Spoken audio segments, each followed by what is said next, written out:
Joining me now is Tobias Ellwood, Conservative Member of Parliament. Tobias, good morning. Good morning to you. Really good to see you. First of all, what were your thoughts on the coronation? I said I'm so struck by the history, by the majesty, the solemnity, how important it was, and actually it made me very, very proud to be British.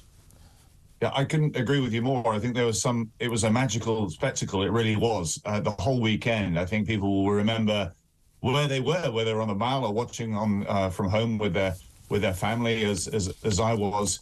Our decade, you were just talking about it just now, has seen so much turmoil in politics. We've had society tested by COVID, and the life of of change. The pace of life seems to have increased because of technology and so forth.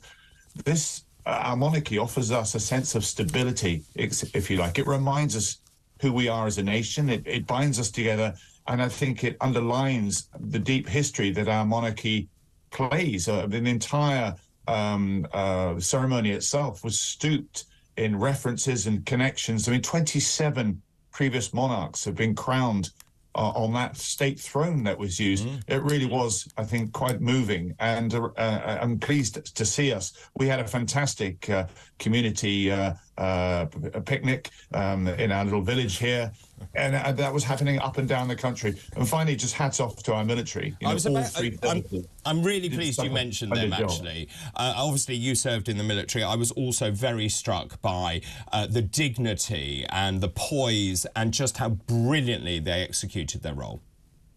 Yeah, I mean, firstly, they march up, they do their thing, they do it flawlessly, and we all celebrate. But you wouldn't believe how many, all the rehearsals that went through, how many sergeant majors with their pace sticks were marching up and down, making sure all the details, the buttons, when the shoes, everything. And to have that final salute, which we don't really see or appreciate, when all the military that participated get to march into the gardens of Buckingham Palace, and the monarch is able to then say thank you. This was quite a new novelty brought in only this last century, but I think it's a great sense of gratitude. The bond that the monarchy and the king himself has with our military is substantial, and so I'm really pleased to see those events take place. I mean, just in terms of our soft power, it was watched, we think, by 300, maybe 400 million people around the world. More people watched this than Harry and Meghan's wedding, thankfully, and many other occasions that we've held in this country. The soft power that we wield is really important, isn't it? Very much so. We forget that. I mean, it's important that I speak on this programme with you and others saying we need to increase our defence budgets and so forth. It isn't so we do all the heavy lifting ourselves. There are problems all around the world. You were just talking about migration there. Sudan is going to be the next place where we're going to see waves of migration coming. If we fix that, lean into it, but a convening power that we have through our soft power, getting other nations to join us to solve international problems. That's what Britain has always done well. It's why we were able to whisper into the ear of the United States and say, we understand the world well, we've got a solution, let's work together collectively. It's what earned us our place as a permanent member on the United Nations Security Council, is our ability to understand, provide solutions, and utilize that soft power in a respected way. That's why I think we're trusted still across the world. And I said I was very struck by the Commonwealth realms, for example, where the monarch is head of state of 14 other countries. I was struck by everything in terms of the Commonwealth representing a third of the world's population. So let's just move on, if I may, and just talk about the local elections. As I said, they've been rather overshadowed by the fact we've had a coronation.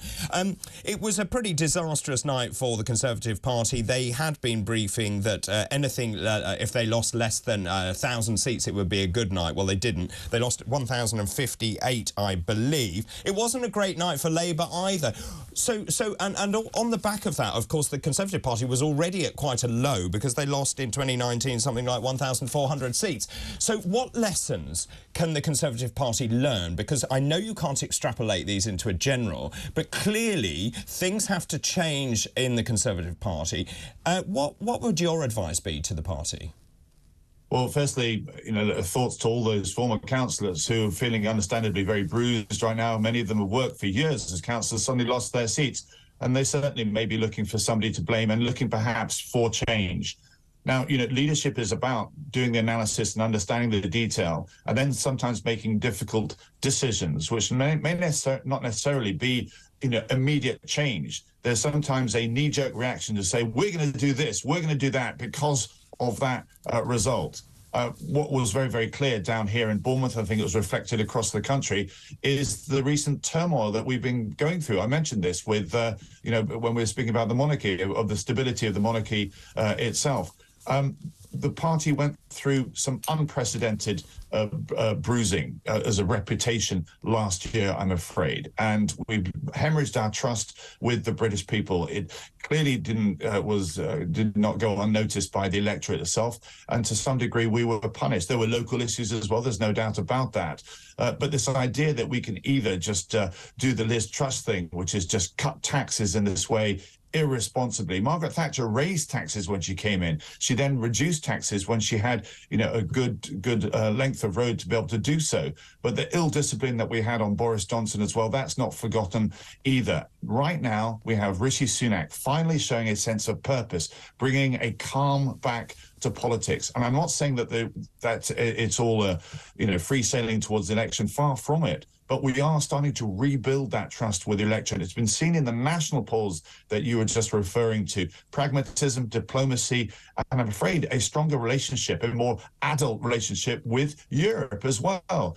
This antagonistic approach, this bombastic aggression that we've had against Brussels, emulated by Boris Johnson, it may rally the base, but it doesn't do anything for our economy. The model of Brexit we've got right now is costing the nation about 4% of our GDP. That's more than COVID.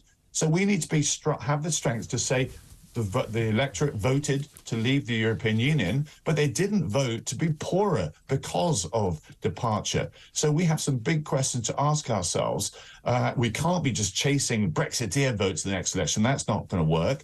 I'm really pleased where Rishi Sunak is now taking the country in showing greater diplomacy. Greater statecraft has returned to number 10. So as we digest the results of the local elections, let's not suddenly knock the tiller wildly and bash it across and then take the country to a new direction. Can I just jump in and say about, I absolutely hear what you're saying about relationship with the European Union. Now, clearly, many of us who voted for Brexit wanted to take back control of our money, laws and borders. I don't believe we've done that. I don't believe Brexit has been completed. But in terms of that, also the EU play a very hard game indeed. I do want to see better relationships with the European Union. Also, now we're hearing the Lib Dems may well go into an electoral pact with Labour. Now, that means two things. Proportional representation, probably. And I do wonder what that means in terms of whether we would go back in or have another vote on whether we want to be part of the European Union. Would you welcome another vote?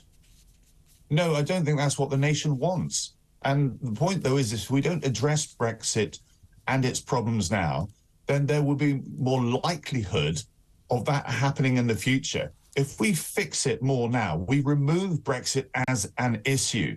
But I don't know many Brexiteers, and nobody calls themselves that, I have to say, outside the Westminster bubble. Everybody's moved on. Everybody's post-Brexiteers. Yeah. They're just looking for a better model, a better relationship. I speak with defence industry all the time because as chair of the Defence Committee. So frustrated with the tariffs and the regulations that they have to bump into. Many are moving their assets onto the continent simply because we're bumping into problems which we were told by Dan Hannan, by Lord Frost, by Boris Johnson, who, can I say, all wanted to stay in the single market when they were something that, Margaret Thatcher supported and created.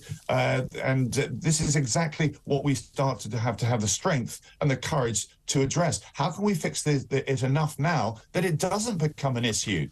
That people are so angry with where we've ended up with Brexit when it comes to the general election. Now, we have to do it anyway, can I stress, because the entire trade model comes up for review, formal official review in a number of months' time. So we have no option but to say, yes, we like what we've got right now, let's continue, or are we brave enough to say, no, there are some aspects of our economic relationship. We've got the political distance, which I think you and I would agree on. We want to back away from that.